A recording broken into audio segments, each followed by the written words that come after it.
সবচেয়ে নিকট আত্মীয় হচ্ছে ভাই, যার সাথে টিকে থাকা খুবই কঠিন। আমার চোখের সামনে আমি দেখেছি দুই ভাই গন্ডগোল লেগেছে, খুব গন্ডগোল লেগে ঢেঁকিটা কেটে ভাগ করে নিয়েছে।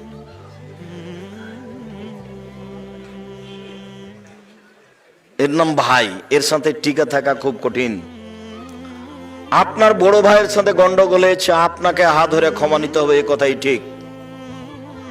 ভুল আপনার বড় ভাইয়ের, আপনাকে হাত ধরে ক্ষমা নিতে হবে, এ কথাই ঠিক, এটাই নীতি। আপনি মনে কিছু নিয়েন না, 24 ঘন্টার মধ্যে আপনি আপনার ভাইয়ের হাত ধরে ক্ষমা নিবেন, এটাই জরুরি। নইলে অযথা ইবাদত করছেন, কিছু হয় না। রাগারাগি করে এভাবে চলে কোনো লাভ নেই। যার জন্য আমি দিনী বোনদেরকে বলি যে স্বামীর সাথে গন্ডগোল হয়েছে, না হয় তো স্বামীর সাথে কথা বলেন না। এক গ্লাস পানি নিয়ে যে সামনে এভাবে ঠ্যাকস করে রেখে চলে যাচ্ছেন, এভাবে তো ইবাদত কবুল হবে না। আমি আপনাকে স্বামীর সাথে থাকতে বাধ্য করিনি, তবে আমি অনুরোধ করছি থাকেন। কেননা পৃথিবীর অবস্থা খুব ওটা ভালো নয়। এই স্বামীকে ছেড়ে দিয়ে আরেকজন ধরলে সেটা যে ভালো হবে এটার নিশ্চয়তা কি আছে?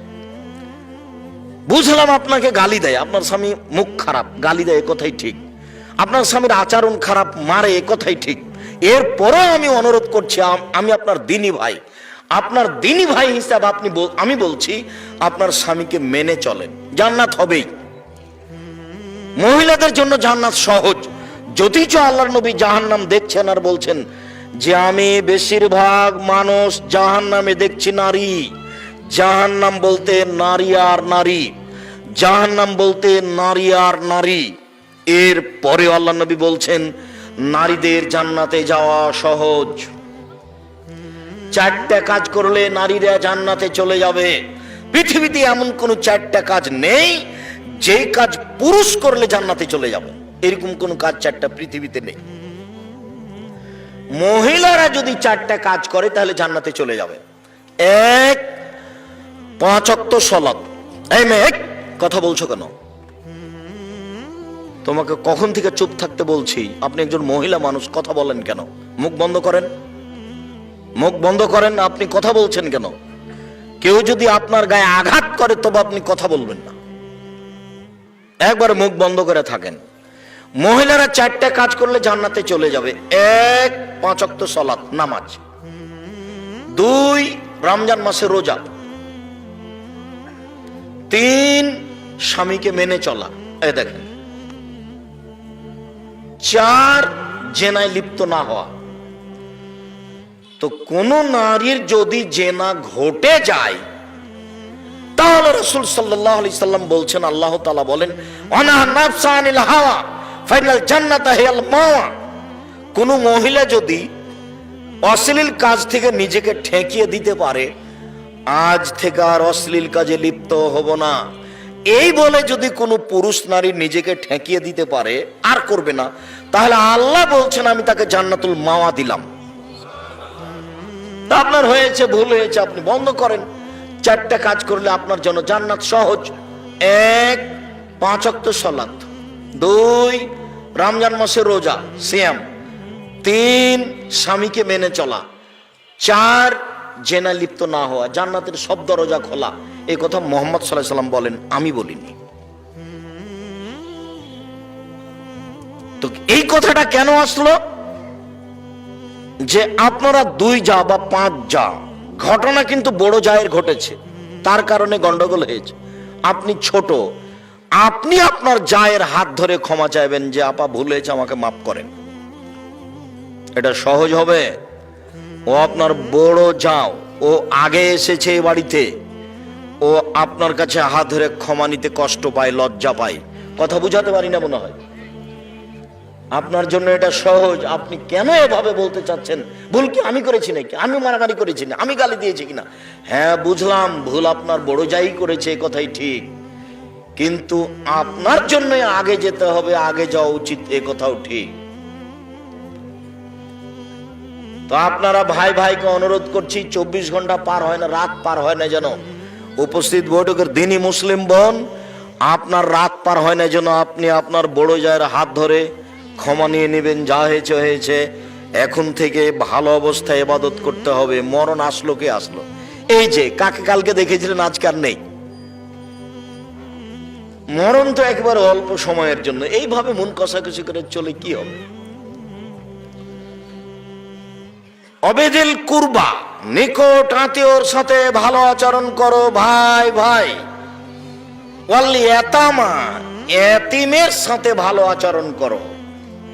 এতিম লালন পালন যারা করে তাদের বিষয়ে, যাদের ভাই মারা গেছে, ভাতিজা ভাতিজি আছে, তাদের ব্যাপার, তারাই বেশি বিপদে। ভাই মারা গেছে, ভাতিজা ভাতিজি আছে, প্রতারণা দিয়ে জমি দখল করে নিয়েন না, সব সময় খোঁজ রাখতে হবে তাদের। আল্লাহর নবী বলেন, পৃথিবীর মানুষ শুনে রেখো, কেউ যদি এতিমের দেখাশোনা করে তাহলে সে ব্যক্তি আর আমি জান্নাতে এভাবে থাকবো। তর্জনী এবং মধ্যমা আঙ্গুলকে তিনি জমা করলেন, অফাররাকা বাইনাহুমা, দুইটার মধ্যে একটু ফাঁকা করলেন। দেখো দেখো দেখো, এতিমের যে লালন পালন করে সে ব্যক্তির আমি জান্নাতে এভাবে থাকবো। তর্জনী মধ্যমায় দুটি আঙ্গুল দিয়ে ইশারা করলেন, মধ্যে একটু ফাঁকা রাখলেন। এখানে আর একটা কথা আছে, আল্লাহ নবী বলছেন, কেউ যদি দুইটা বেটির লালন পালন করে, মেয়ের শিক্ষা দীক্ষা দেয়, বিবাহ শাদী দিয়ে দেয় বাপ হয়ে, তাহলে আমি মুহাম্মদ সাল্লাল্লাহু আলাইহি ওয়াসাল্লাম আর ওই বাপ জান্নাতে একসাথে থাকবো। তখন আঙ্গুল দুটি দেখালেন, তখন জমা করে দিয়েছে। মেয়ের লালন পালনের দাম বেশি। 10টা ছেলেকে মাস্টার ডিগ্রি পাস করালে জান্নাত হবে, এ কথা মুহাম্মদ সাল্লাল্লাহু আলাইহি ওয়াসাল্লাম বলেননি। পড়াতে হবে, আপনি বাধ্য, তাই পড়াচ্ছেন। জন্ম দিয়েছেন, পড়াবেন, আপনি বাধ্য। এর বিনিময়ে জান্নাত হবে, এই কথা মুহাম্মদ সাল্লাল্লাহু আলাইহি ওয়াসাল্লাম বলেননি। বড় ওকে লাঠি দিয়ে পিটাতে হবে, এই কথা মুহাম্মদ সাল্লাল্লাহু আলাইহি ওয়াসাল্লাম বলেন। কিন্তু দুইটা মেয়ে লালন পালন করেন, তখন বিনিময় জান্নাত। তখন আঙ্গুল দুটি আল্লাহ রাসূল কিভাবে দেখালেন বলেন তো? মনে থাকবে না মনে হয়, তখন জমা হয়েছিল। আর যখন দেখাচ্ছিলেন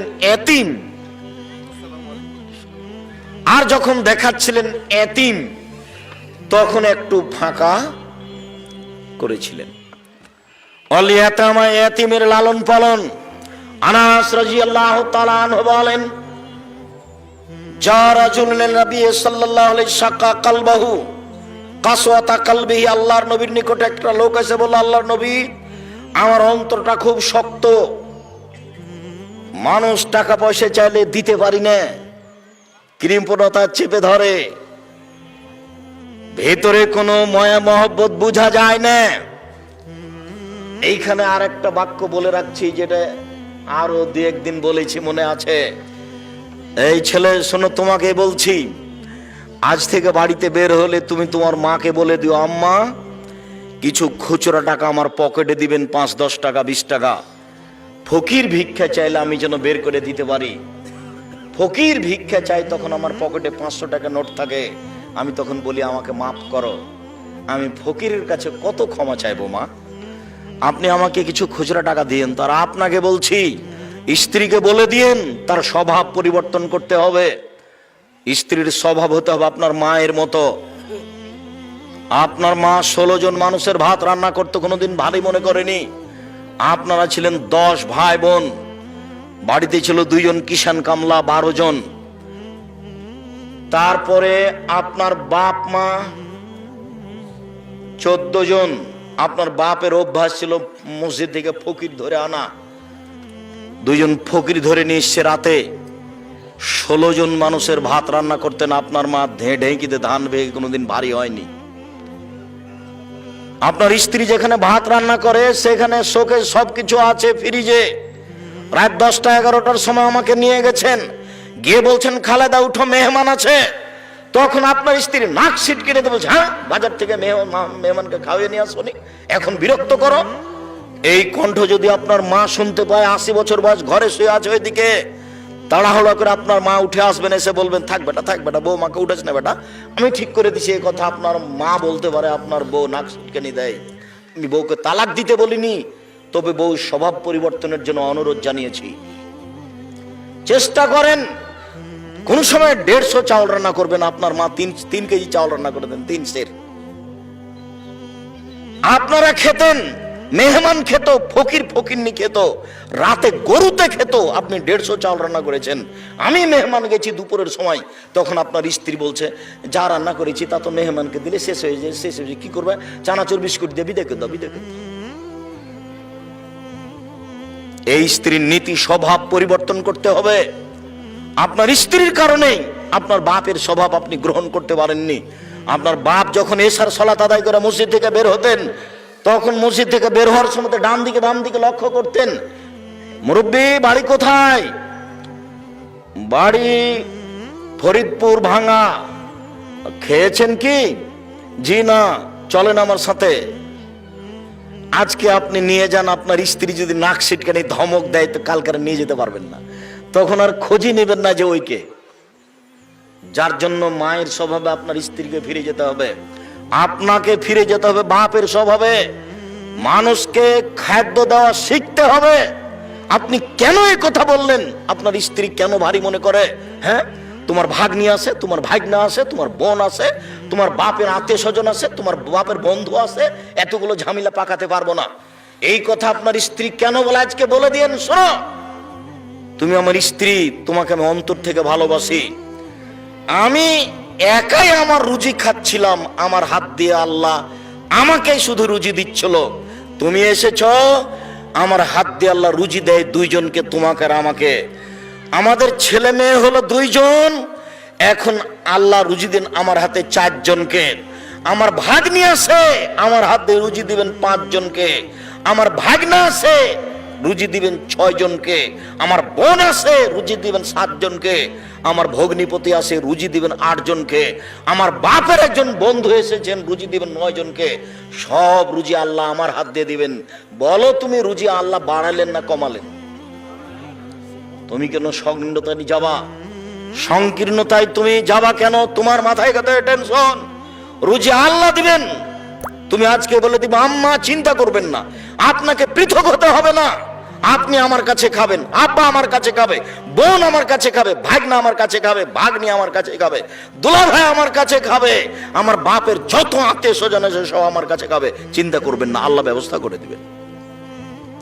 আপনি 3 মাস পদক্ষেপ নেন, বরকত বেশি হয়েছে। বরকত ভিন্ন জিনিস, রুজি ভিন্ন জিনিস। কতবার বললাম, রুজি ভিন্ন জিনিস, বরকত ভিন্ন জিনিস। প্রত্যেকটা জিনিসে বরকত আছে। এই টেবিলটা তো বরকত আছে। টেবিল একটা জিনিস, এতে বরকত আছে। কি আব্দুর রাজাক সাহেব, বরকত বুঝতে পারলেন না? আপনার দাদার হাতের একটা টেবিল বানানো আছে, 50-60 বছর থেকে আছেই। আপনার বাপ বা আপনি একটা কাল টেবিল বানিয়েছেন, টেবিলটা বানিয়ে এখানে রেখেছেন, বই শুধুমাত্র মিস্ত্রিটা বের হয়েছে, আর উপরে একটা বস্তা ছিল, টেবিলের উপরে পড়ে টেবিলটা ভেঙে গেল। বুঝাতে পারলাম না? তার নাম বরকত। ওটা তা আছে, এতে বরকত নেই। রুজি ভিন্ন জিনিস, বরকত ভিন্ন জিনিস। আল্লাহ নবী বললেন ফাকদিরহুলি ওয়া ইয়াসসিরহুলি ওয়া বারিক লি ফিহি, আল্লাহ এই কাজ আমাকে করতে দাও, এই কাজে আমাকে এতে বরকত দাও, এই কাজ আমার জন্য সহজ করে দাও। 3টা কথা লাগবে। বগুড়া জজের সাথে আমার 10 লক্ষ টাকার চুক্তি হয়েছে, আমার ভাইকে ছেড়ে দিবে। আমি 10 লক্ষ টাকা জজের হাতে দিয়ে দিয়েছি। আমি এখন শক্তিশালী, আমি এখন পারবো, কিন্তু কাজটা সহজ হয়নি। জজ আসছিল, রাস্তায় গাড়ি অ্যাক্সিডেন্ট হয়ে হাত ভেঙে গেছে, জজ আসলেন না, এজলাসে বসলেন না, সিদ্ধান্ত হলো না। তার মানে কাজ সহজ হলো না। টাকা দিয়েছি, সক্ষম হয়েছি, জজ এসে বসেছেন, কাজ সহজ হয়েছে। আমার ভাইকে ছেড়েও দিয়েছেন, জেল থেকে বের হয়ে গেছে, গেট থেকে বের হতে না হতেই আবার আটকা পড়েছে, বরকত হলো না। বোঝাতে পারিনি। আল্লাহ নবী এভাবে বলছেন, আল্লাহ কাজ করতে সক্ষম করো, কাজ সহজ করে দাও, কাজে বরকত দাও। কাজে এই কথা আপনাকে মনে রাখতে হবে। অন্তর খুব শক্ত আল্লাহর নবী। তখন আল্লাহ রাসূল বলছেন, শোনো শোনো শোনো, আতিমিত তামাল মিসকিন, দুস্থ গরিব ফকির মিসকিনকে খেতে দাও। অমসারা আসাল এতিম, এতিমের মাথায় হাত বোলাও, ইয়ারিক্কু কালবুক, তাহলে অন্তরটা নরম হয়ে যাবে। ফকিরকে ভিক্ষা দেওয়া সহজ হবে। কমি খারেজি মাদ্রাসা একটু দান চাইলে সহজে 5 কেজি দান বের করে দেওয়া যাবে। আবার তখন কাজের লোককে বলা যাবে না, এই শোনো, ওই চিটা পাতান ধানগুলো আছে, আসলে 10 কেজি দিয়ে দিস তো। এটা আপনার আর তখন অন্তর থেকে আসবে না। কেন? উপর থেকে ওটা বন্ধ হয়ে গেছে। বুঝাতে পারলাম না মনে হয়। অন্তর নরম হবে দুই কাজ করলে। কি? এক, আমি বলিনি, মুহাম্মদ সাল্লাল্লাহু আলাইহি ওয়াসাল্লাম বলেছেন। এক, ফকির মিসকিনকে খেতে দাও। দুই, এতিমের মাথায় হাত বলা। যেটা আমার মা চাচি, আপনার মা চাচি বলতেন এতিমের মাথায় হাত দাও, এটা আল্লাহ রাসূলের কথা, এমনি স্বাভাবিক কথা নয়। আল ইয়াতামা ওয়াল মাসাকিন, ফকির মিসকিনকে খেতে দাও, ওর সাথে সদাচরণ করো। ফকির মিসকিনকে খেতে দিলে একসাথে তিনটা নেকি হবে, তিনটাই জটিল। এক, কাল মুজাহিদ, যুদ্ধ করলে যে নেকি হয় ফকির মিসকিনকে খেতে দিলে সেই নেকি হবে। দুই, আল কায়েম, রাতে তাহাজ্জুদ পড়লে যে নেকি হয় ফকির মিসকিনকে খেতে দিলে সেই নেকি হবে। তিন, অসায়েম, নিয়মিত নফল রোজা থাকলে যে নেকি হয় ফকির মিসকিনকে খেতে দিলে সে নেকি হবে। প্রত্যেকটার বিনিময়ে ভিন্ন ভিন্ন জান্নাত।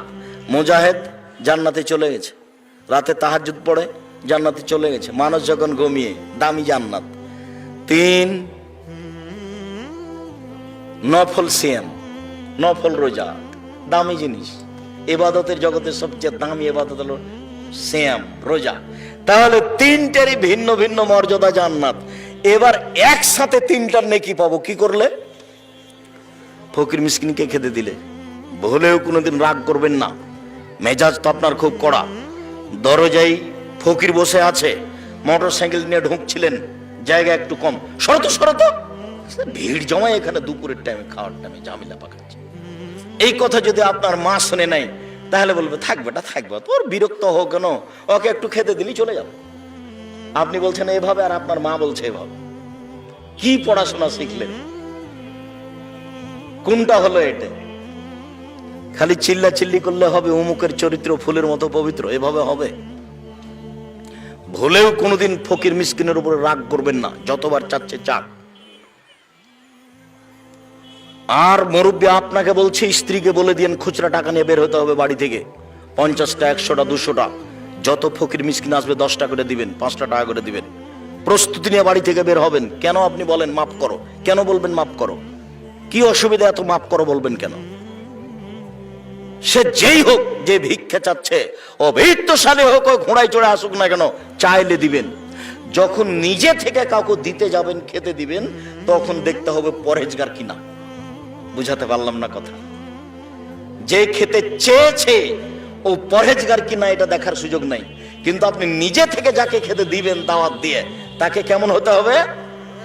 পরহেজগার। আল্লাহ রাসূল বলছেন, লা তুতমা তুমা কিল্লা তাকিয়া, পরহেজগার ছাড়া তোমার খাদ্য যেন না খায় কেউ, ফাসিক যেন তোমার খাদ্য না খায়। আর ও ভিক্ষুক, ও হিন্দু হোক, মুসলমান হোক, বৌদ্ধ হোক, খ্রিস্টান হোক, চামার হোক, ডোম হোক, মুচি হোক, মেথর হোক, মদ খায়, ও আপনার কাছে খেতে চেয়েছে, আপনি সহযোগিতা করেন। ভিক্ষে চেয়েছে, সহযোগিতা করেন। নিজে থেকে যখন আপনি খাবার দিবেন তখন আপনি পরহেজগার খুঁজবেন, নইলে রাসূলকে অমান্য করা হবে। সম্মানিত দিনী ভাই বোন, অল ইয়াতামা ওয়াল মাসাকিন অল জারিজিল কুরবা, নিকট প্রতিবেশীর সাথে সদাচরণ করো।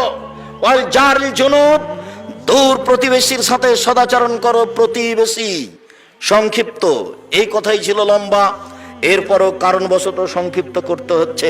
রাসূল সাল্লাল্লাহু আলাইহি সাল্লাম বলেন, আল্লাহে লা ইয়াদখুলু, আল্লাহর কসম জান্নাতে যাবে না। আল্লাহে লা ইয়াদখুলু, আল্লাহর কসম জান্নাতে যাবে না। আল্লাহে লা ইয়াদখুলু, আল্লাহর কসম জান্নাতে যাবে না। কিলা বানি ইয়া রাসূলুল্লাহ, কে জান্নাতে যাবে না সেটা তো বলবেন। যাবে না কে? আপনি যে বলছেন আল্লাহর কসম যাবে না, আল্লাহর কসম যাবে না, আল্লাহর কসম যাবে না, কে যাবে না? তখন আল্লাহ রাসূল বলছেন, মাল্লা ইয়ামান জারহু বাওয়াইকাহু, যে তার প্রতিবেশীকে কষ্ট দেয় সে জান্নাতে যাবে না। বুখারী মুসলিম। বুঝাতে পারিনি? প্রতিবেশীর কাছে টিকা থাকাই খুব কঠিন। আমার খারাপটা বলাই তার কাজ। আমি ঢাকায় আছি, আপনি ঢাকায় আছেন, তা আপনি বলছেন আম্মা এক কাজ করেন তো আম্মা, ওই যে আমাদের পাড়ার পাশে যে চাচি ছিল না, ওই চাচিকে 500 টাকা দিয়েন তো আম্মা। তখন আপনার মা বলছেন, করেছিস কি? সব সময় তোর বদনাম করে, ওকে টাকা দিবি? জামা ওকে দিতে হবে। চাঁপাইনবাবগঞ্জের ভাষাতে বলে, শত্রুকে বড় পিঠে বসতে দিতে হয়। এই ভাষা বুঝেন কি না, যাকে ভাষা বোঝানোর দরকার নাই। প্রতিবেশীকে খারাপ লাগছে কথাই ঠিক, এরপরেও তাকে সহযোগিতা করতে হবে, খেতে দিতে হবে, এ কথাই ঠিক, তার নাম প্রতিবেশী। আবু হুরায়রা রাদিয়াল্লাহু তাআলা আনহু বলেন, রাসূল সাল্লাল্লাহু আলাইহি ওয়াসাল্লাম বলেছেন, মান কানা ইউমিনু বিল্লাহি ওয়াল ইয়াউমিল আখির ফালা ইউজিরাহু, যে ব্যক্তি আল্লাহকে বিশ্বাস করে, পরকালকে বিশ্বাস করে, সে যেন প্রতিবেশীকে কষ্ট না দেয়। আয়েশা রাদিয়াল্লাহু তাআলা আনহা বলেন, রাসূল সাল্লাল্লাহু আলাইহি ওয়াসাল্লাম বলেছেন, লা তাজালু জিবরাইল ইউসিনি বিল জারে, জিবরাইল যখনই আসেন তখনই বলেন প্রতিবেশীর সাথে ভালো আচরণ করবেন। জিবরাইল যখনই আসেন তখনই আমাকে বলেন প্রতিবেশীর সাথে ভালো আচরণ করবেন। জিবরাইল যখনই আসেন তখনই বলেন প্রতিবেশীর সাথে ভালো আচরণ করবেন। জানান তো, আমি মনে করলাম, বলার কারণে মনে করলাম, এত বলতে লাগলেন, বলার কারণে মনে হচ্ছে সয়রসহু, কখন এসে বলবেন যে জমি দিয়ে দিতে হবে, ভাগ দিতে হবে। বাক্য বুঝা গেল না, মানে জিবরাইল এত বলাতে মনে হচ্ছে যে কখন এসে জিবরাইল আমাকে বলবেন যে প্রতিবেশীকে কি দিতে হবে, জমির ভাগ দিয়ে দিতে হবে। জমির ভাগ তো আমার ভাই পাবে, জমির ভাগ তো আমার বোন পাবে। জানি না বাপ মরার পরে আপনাদের এলাকাতে জমি ভাগ হওয়া দেরি হয় নাকি। বুঝে না ওরা অন্তর আছে, বুঝে না, দেখেও দেখে না ওরা চক্ষু আছে, দেখে না, শুনে না ওরা কান আছে, শুনে না। উলায়েকা কালানাম, তারা পশু প্রাণীর মতো, তারা গরু ছাগলের মতো, তারা কুকুর শ্রীগালের মতো, ভালো হাজাল বং তার চেয়ে খারাপ। কুকুর শ্রীগালের চেয়ে খারাপ মানুষ, কুকুর শ্রীগালের চেয়ে খারাপ কে? তোমার বাপ। আব্দুর রাজ্জাক সাহেব, আপনাকে খুব সম্মান করে, এভাবে কষ্ট দিয়ে না, দুঃখিত, আমি তোমাকে কষ্ট দিতে চাইনি। তোমার দাদা মরা 10 বছর হলো, তোমার বাপ জমি পাবে সকালে আর তোমার ফুফু জমি পাবে বিকেলে, এরকম না একসাথেই পাবে। তো 10 বছর হলো তোমার বাপ এখনো দেয়নি। তোমার বাপকে যদি কুকুর শ্রেণীর চেয়ে আমি খারাপ প্রমাণ করতে না পারি, আমি জাতির সামনে বক্তব্য দিব না। 30 বছর থেকে বলছি, আজকেও বললাম। কোন শরমে তোমার বাপ জমি রেখেছে? তার ভিত্তি কি? মাটি দিয়ে এসে জমি ভাগ করতে হবে, তারপরে কোনো কথা। মাটি দিয়ে এসে জমি ভাগ করতে হবে, তারপরে কোনো কথা। বলছে আমাদের ভাই বোনে কোনো গন্ডগোল নেই, সে কথা পরে। জমি ভাগ হয়ে যাওয়ার পরে গন্ডগোল না হওয়া পরে। এইটা যদি গাইবান্ধা রংপুরের কাছাকাছি বগুড়া জয়পুরহাট হয়, তাহলে তার মানে হলো যে যদি বোন এসে জমি চাই, তাহলে ওকে বলতে হবে তুই আর জীবনে বাড়িতে আসবি না। তার নাম ভাই বোন। আপনি জমি খাচ্ছেন কিসের ভিত্তিতে? কেন আপনি খাচ্ছেন? এক সন্ধ্যায় এক টাইম খাওয়ার প্রমাণ দিতে হবে। এক সন্ধ্যা আপনি খাবেন আপনার বোনকে বাদ দিয়ে আপনার বাপের জমি, প্রমাণ হয়ে গেলে আমি আব্দুর রাজ্জাক বিন ইউসুফ জাতির সামনে কথা বলবো না। এক সন্ধ্যা আপনার খাওয়ার প্রমাণ কি? আপনি হলেন বাপের বেটা আর হলো বাপের বেটি, পার্থক্যটা বের করেন আপনি। কোথায় দেরি হলো কেন? এটাই কুসংস্কার, এটা নোংরা নীতি। 24 ঘন্টায় জমি ভাগ করে দিতে হবে, মাটি দিয়ে আগে জমি ভাগ করতে হবে, তারপরে খাওয়া। অর্থ সম্পদ ভাগ করতে হবে। আপনি আপোষ করতে পারেন, বোনেরাকে বলতে পারেন যে আপা, এটা তো আমরা বাপের ভিটেতে বাড়ি বাস করে আছি, এখানে আপনাদেরকে দিলে তো আমাদের বসবাসে অসুবিধা হবে, তো দেখেন অন্য জায়গাতে এর পরিবর্তে আপনারা নেন। তখন একটা বুঝ ভাই বোন মিলা হবে, সেটা ভিন্ন জিনিস। ভাই বোনের আপোষ ভিন্ন জিনিস। কোনোদিনই সে আসতে পাবে না, জমির কথা বললেই সে খেপে যায়। ই আবার কোন আচরণ? বুঝে না ওরা অন্তর আছে, বুঝে না, দেখেও দেখে না ওরা চক্ষু আছে, দেখে না, শুনেও শুনে না ওরা কান আছে, শুনে না। উলায়েকা কালানাম, তারা পশু প্রাণীর মতো, তারা গরু ছাগলের মতো, তারা কুকুর শ্রীগালের মতো, বাল হাজাল বং তার চেয়ে খারাপ। এ কথা আমি বলিনি, এ কথা আল্লাহ বলছে। সম্মানিত দিনী ভাই বোন, আবু হুরায়রা রাদিয়াল্লাহু তাআলা আনহু বলেন, রাসূল সাল্লাল্লাহু আলাইহি ওয়াসাল্লাম বলেছেন, আউয়াল খাসমি ইয়াউমাল কিয়ামাহ জারান, বিচারের মাঠে প্রথম দুইজনের বিচার হবে ছিল দুই প্রতিবেশী। আব্দুর রাজ্জাক সাহেব, থামেন। আমরা আপনার মুখে একাধিক দিন বক্তব্য শুনেছি, তাতে প্রথম বিচার হবে নামাজের, সালাতের, আর আপনি আজকে বলছেন প্রথম বিচার হবে দুই প্রতিবেশীর। বুঝাতে পারলাম না, একটু বুঝিয়ে বলবেন কি? হ্যাঁ, আল্লাহর হকে প্রথম বিচার হবে সালাতের, নামাজের, আর মানুষের যে পরস্পর একটা হক অধিকার আছে, এই হক অধিকারে বিচার মাঠে প্রথম বিচার হবে কিসের? দুই প্রতিবেশীর। এটা আমি বলিনি, এ কথা মুহাম্মদ সাল্লাল্লাহু আলাইহি সাল্লাম বলেন। রাসূল সাল্লাল্লাহু আলাইহি ওয়াসাল্লাম বলেন, একজন লোক এসে বলছে, আল্লাহর নবী, কাইফা আলামু ইন্নী আসাতু আহসান্ত, আমি কি দিয়ে বুঝবো আমি ভালো মানুষ, আমি কি দিয়ে বুঝবো আমি খারাপ মানুষ? আল্লাহর নবী, আমি কি দিয়ে বুঝবো আমি ভালো মানুষ, আমি কি দিয়ে বুঝবো আমি খারাপ মানুষ? তখন আল্লাহ রাসূল উত্তর দিচ্ছেন, দেখেন, এই ছেলে, কি করছো, এদিকে খেয়াল করো। উত্তর, এজা সামিতা মিন জিরানাকি ইয়াকুলু আহসানতা ফাকাদ আহসানতা, যখন তুমি তোমার প্রতিবেশী থেকে শুনবে তুমি ভালো, তখন তুমি ভালো। ওই যে সামিতা মিনহু আসাতা ফাকাদ আসাতা, আর যখন তোমার প্রতিবেশী থেকে তুমি শুনবে তুমি খারাপ, তখন তুমি খারাপ। এবার যদিও স্বাভাবিক গতি, পৃথিবীর যা গতি, তাতে ভালো মানুষকে প্রতিবেশী খারাপ বলে উল্লেখ করে, তবে তা অস্থায়ী। আল্লাহ রাসূল এইভাবে বললেন, প্রতিবেশী যদি তোমাকে ভালো বলে তাহলে তুমি ভালো, প্রতিবেশী যদি তোমাকে খারাপ বলে তাহলে তুমি খারাপ। রাসূল সাল্লাল্লাহু আলাইহি ওয়াসাল্লাম বলেন, আর চারটা জিনিস আছে যার সুখময় জীবন তার, চারটা জিনিস আছে যার সুখময় জীবন তার, চারটা জিনিস আছে যার সুখময় জীবন তার। এক, আল জারুস সালেহ, ভালো প্রতিবেশী। দুই, আল মারাতুস সালেহ, ভালো বউ, ভালো স্ত্রী। তিন, আল মারকাবুল হানি, একটা ভালো গাড়ি, সাইকেল হলো ভালো হতে হবে, উঠার সাথে সাথে চেন পড়ে গেছে, এটা ভালো নয়। চার, আল বাইতুল ওয়াসি, প্রশস্ত ঘর, অন্তত মেহমান যে ঘরে বসবে সেটা বড় হতে হবে, 5 জন 7 জন 10 জন লোক একসাথে যেন বসে খেতে পারে। জীবনে আপনার মেহমান খানাতে লোকই বসে না, তো এটা কথা হলো? আজ থেকে আপনার স্ত্রীকে বলে দিন আপনার মায়ের স্বভাবে ফিরে যেতে হবে, মাঝে মধ্যে এই বাড়িতে মেহমান ফকির মিসকিন খাবে। 3 দিন যদি ফকির বাড়িতে না আসে, খেতে না চাই, তাহলে স্ত্রীকে বলবেন, এই শোনো খালেদা, শোনো, ব্যাপারটা কি আমি বুঝতে পারি না কিছু গো, উপরে নড়চড় হয়ে গেল নাকি, ফকির কেন আসে না, ফকির কেন কেউ খেতে চায় না? এর দাম আছে, আপনাকে যদি আমি বুঝাতে না পারি আমি অক্ষম। ফকিরকে অনীহা করতে হবে না, খেতে দিতে শিখতে হবে, এই কথাই ঠিক।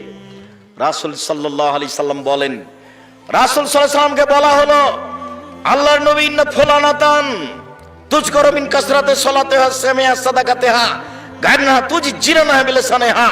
আল্লাহর নবী, অমুক মহিলার ব্যাপারে বলা হচ্ছে ও বেশি বেশি সালাত আদায় করে, 1।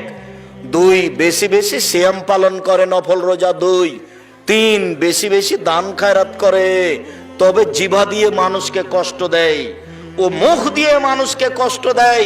আল্লাহ রাসূল বলেন, হে ফিন্নার, ও জাহান্নামে যাবে। উপস্থিত দিনই বৈঠকের মুসলিম বোন, হাঁটছেন কেন? কথা শেষ হয়েছে, আমি তো শেষে চলে আসছি। আপনার কথা বুঝে আসে না? গ্রামে বসবাস করেন, জায়ের সাথে বসবাস করেন, জীবনে কোনোদিন মুখ খুলবেন না। প্রতিবেশীর ছাগলে সিম গাছ কেটে খেয়েছে, কথাই ঠিক। প্রতিবেশীর ছাগলে আপনার গাছপাতা নষ্ট করেছে, এই কথাই ঠিক। প্রতিবেশীর গরু ছুটে গিয়ে আপনার জমিতে ধান খেয়েছে, এই কথাই ঠিক। সিম গাছে সিম ধরে ধরে, এই সিম গাছ প্রতিবেশীর ছাগলে কেটে দিয়েছে, এটা সহ্য করা কঠিন, এই কথাই ঠিক। এরপরেও মুখ খুলবেন না। আল্লাহ নবী বলছেন, তাহাজ্জুদ পড়ে জান্নাত হবে না, দান খায়রাত করে ইবাদতের জগতের সবচেয়ে দামি, শক্তিশালী, পাওয়ারফুল ইবাদত দান। এরপরেও যদি মুখ খারাপ থাকে তাহলে জান্নাত হবে না। আল্লাহ নবী, অমুক মহিলা বেশি বেশি সালাত আদায় করে না, কম কম করে, বেশি বেশি সিয়াম পালন করে না, কম কম করে, বেশি বেশি দান খায়রাত করে না, কম কম করে, তবে মুখে কাউকে কষ্ট দেয় না, হিয়া ফিল জান্নাহ, ও যাবে জান্নাতে। আল্লাহ রাসূলের মুখের ভাষা আমি অনুবাদ করে শোনালাম। সম্মানিত দিনী ভাই বোন, আমরা আলোচনার শেষে চলে আসলাম। শেষে চলে এসে আপনাদের নিকটে আমার জরুরি অনুরোধের 1 নম্বর অনুরোধ, মানুষের জীবনে সবচেয়ে জরুরি কাজ 5 ওয়াক্ত সালাত। এর চেয়ে পৃথিবীতে কোনো জরুরি কাজ নেই। মানুষের জীবনে জরুরি কাজ হচ্ছে হালাল রুজি, জমি দখল করবেন না জোর করে। মানুষের জীবনে তৃতীয় জরুরি কাজ হচ্ছে কোরআন তেলাওয়াত করা। 24 ঘন্টা অন্তত সূরা ইখলাস 3 বার পড়বেন, নিজেকে বাঁচাবেন।